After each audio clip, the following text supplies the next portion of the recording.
Uma mulher foi expulsa de um voo da Gol Linhas Aéreas enquanto estava enrolada em uma bandeira do Brasil.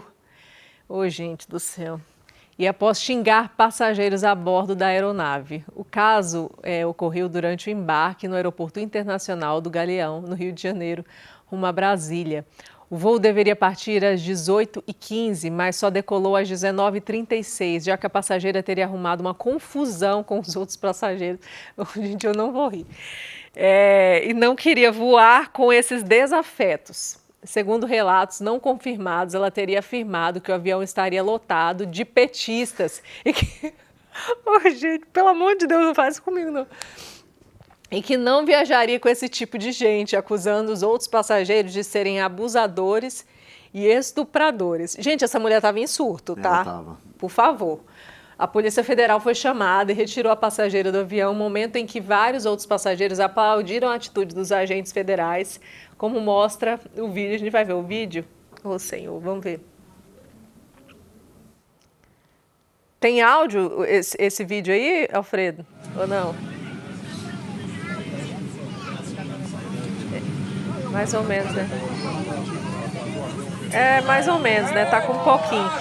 Aí, tá aí, ó. Tá aí, então, na hora que ela foi retirada, então, de dentro da aeronave. Aí, ó.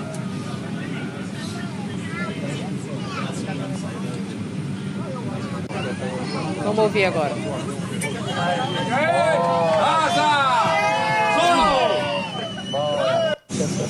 Ô, gente do céu.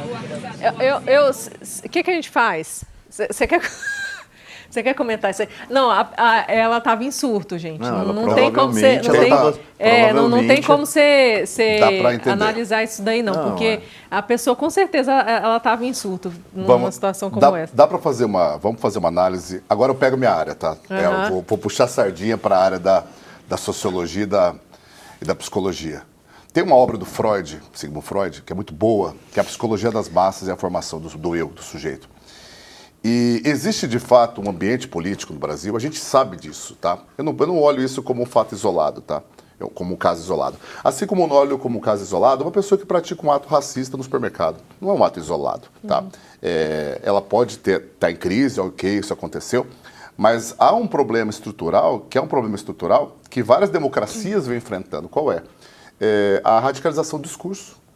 A radicalização do discurso que ela também tem a ver com um código de linguagem que é radicalizado a partir de princípios como medo, a negação das instituições democráticas e, principalmente, ao observar um oponente político como alguém a ser destruído. Então, eu não concordo com você, logo eu vou encarar você como inimigo a ser destruído. Isso era um dos problemas, um dos medos maiores dos próprios federalistas, quando criaram a primeira Constituição norte-americana lá. O problema é você achar que o seu oponente político ele é o inimigo. Então, o Brasil ele vive um clima onde algumas pessoas, em diferentes espectros políticos, se radicalizaram. Se radicalizaram ao ponto de não conseguir dialogar com quem pensa diferente de você, de não conseguir dialogar com quem tem um ponto de vista de você. Então, essa moça, eu espero que ela esteja melhor, né? Tomara que ela tenha sido bem tratada, inclusive na hora de ter saído, tá? Eu provavelmente penso diferente politicamente dela. Agora, esse tipo de atitude, ela é uma atitude que talvez sirva como um amparo de caso para que a gente, de novo, a pacificação de fato no Brasil vai vir quando a gente desradicalizar o discurso e entender que pontos de vista políticos que não são extremistas, precisam ser trabalhados em pleno diálogo, como eu e o Dr. Cário fazemos aqui. Sabe? Então, isso daí, ela ali não conseguiu nem ficar perto. Eu falo a verdade, sabe? Infelizmente, eu tenho muitos amigos do PT. Eu estudei história do PT. Muita história maravilhosa, fundada em 1980, fevereiro. Não sou petista, não sou filiado.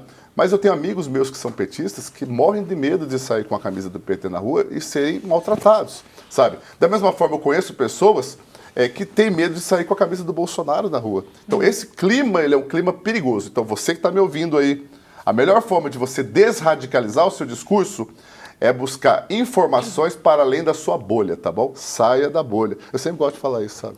Saia da bolha informativa, tá bom? Mas é verdade mesmo. Agora, especificamente dessa mulher, a gente ri porque é uma situação ela provavelmente é porque absurda, né, do nosso dia a dia, mas assim, a mulher chamou as pessoas de estupradores. Então, ela provavelmente, muito provavelmente, né, quase uma afirmação, ela nem sequer conhecia aquelas pessoas. Então, eu particularmente não vi relatos de discussão, sabe aqueles embates que existem entre direita, entre esquerda, petista.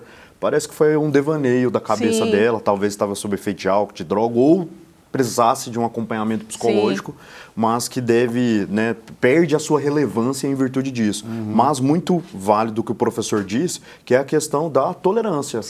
Da tolerância de ideias. Eu gosto de trazer as pessoas sempre para dois campos. Democracia, que é a liberdade ali, né, a união de pessoas que pensam diferente, que fazem coisas diferentes e devem conviver de forma respeitosa, e a liberdade, que é uma das bases da democracia. Você tem a liberdade de pensar diferente, você tem a liberdade de ter a sua opinião, e todos devem conviver ali em harmonia. Senão não faz sentido. E é interessante, o professor disse, porque eu tenho um tipo de pensamento, eu convivo com jornalistas desde quando eu comecei a estudar, desde quando eu fui para a faculdade com jornalistas, e boa parte dos jornalistas, tem uma visão completamente diferente, politicamente, do que eu. Isso, a maioria, né?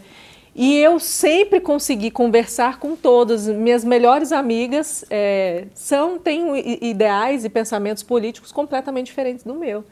Tem uma amiga minha de mais de 20 anos que ela é petista mesmo.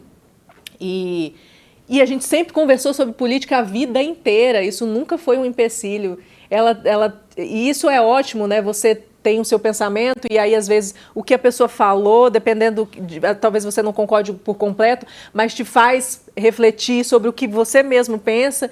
Então, é assim que a gente vive, né? Numa comunidade, com outras pessoas. O ideal seria, de fato, o ideal mesmo, quando você vai travar um debate com alguém, é tentar entender se aquilo que aquela pessoa defende, o ideal dela, limitaria no futuro a sua existência. Sim, claro, com Esse certeza. ponto, tá? Então, fica como aviso, sabe? Isso é liberdade. Se o seu pensamento político, de alguma forma, ele vai limitar a existência de qualquer pessoa, reveja esse pensamento político. Com certeza.